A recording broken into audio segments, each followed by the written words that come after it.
What's up, dudes? Spaz here. Welcome to my channel. I wanted to update you with my current cache and offshore farming strategy. I've talked about this in the past, but that video is very outdated and not necessarily relevant, so I wanted to update it and backlink it so if anybody's stumbling upon it, they can get some more current information. So my current strategy for farming offshore or cache in Payday 2 involves doing Firestarter on Death Wish. Don't panic, even if you hate Death Wish contracts or you're scared of them. Once you learn how to do this and you practice it a couple times, get your build narrowed down, this contract is really easy to do, and you're going to make a lot of money. And I mean a lot of money.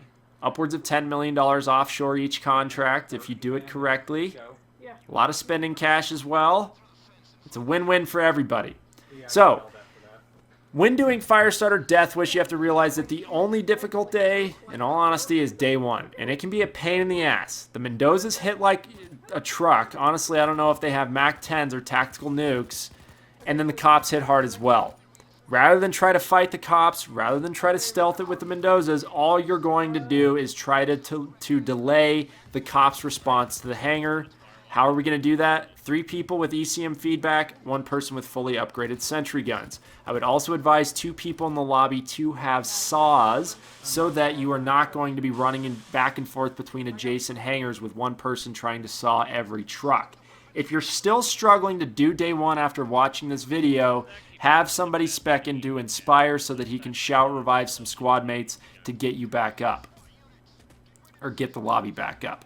So, once you have some builds similar to the ones I've linked down in the description with 3 people with feedback, a couple people with saws, and 1 person with upgraded Sentry Guns, what you want to do on day 1, kind of crouch and crawl your way down to the base of that hill and identify which area or which hangars the guns are in. Then from there, split up or decide who's going to go where. But before you do that, the person with the upgraded Sentry Guns needs to put them down on those cars that are kind of in the corner of that street right there, in front of the first 2 hangars.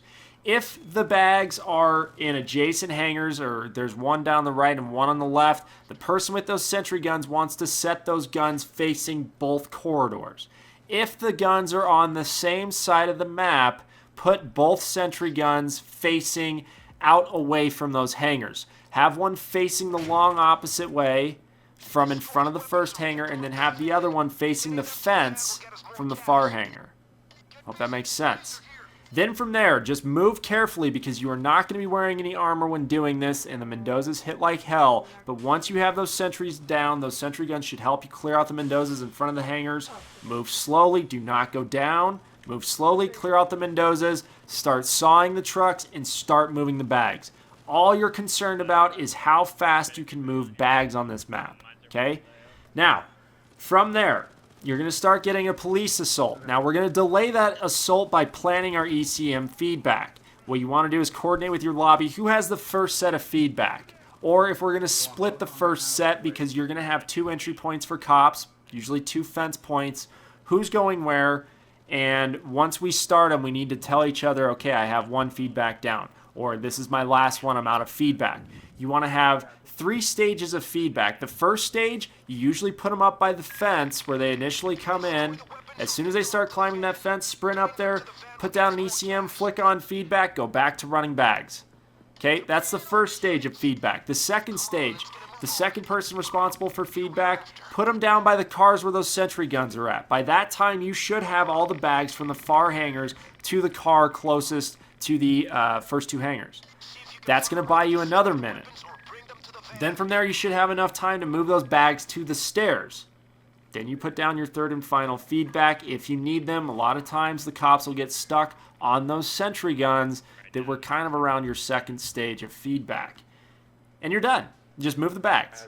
That's all you have to do, guys. It takes a while to get this down. Don't think that you're just going to be able to jump in and find randoms in a public lobby and get this down. It took my friends and I and some of my crewmates a while to really learn how to gel, right? To say, okay, this is where he's going, this is where I'm going, and in case this happens, this is where I'll put my feedback, or this, you know what I mean? It takes a few contracts to sort it out, but once you do, guys, it just becomes very routine, right? Okay, well, hangars are both right. Okay, put down the Sentry Guns facing this way. All right, we're in the hangars. We're cutting trucks. Okay, who's got first feedback? It becomes very automatic. Then from there, guys, the contract's relatively easy. Just ECM rush day number 2 using ECM feedback, like we've done so many times in the past. Now, I forgot to mention this. You're going to be doing this on non-pro because we're trying to maximize our cash and our offshore spending money. So, if you do it on non-pro and you go into day 2 and realize that there's nothing in the loot room, restart the contract. If you don't have Hawk's Hut, you don't have the nice option of hitting escape and going to restart, just kill yourself. Why not? Spend 20 seconds restarting the contract for 4 or 5 extra bags of loot. Goes a long way towards the end. And then day 3, you can go ahead and fully stealth it. I would advise taking out the cameras first because it is on Death Wish and those cameras are fixed. You can't destroy them. Or you can ECM rush it. Have 2 people bring full or max ECMs, run in, kill the tellers, saw the door, take out the security guy, answer pagers. Make sure you cover the back panic button. But that's it, guys. Honestly, it's just doing Firestarter with a little different day 1. You have to work together with feedback in Sentry Guns, but once you learn how to do that, restart day 2 if there's no loot, you're going to be making a shitload of money when it's all said and done. Anyways, guys, I hope you enjoyed that video. We will catch you later.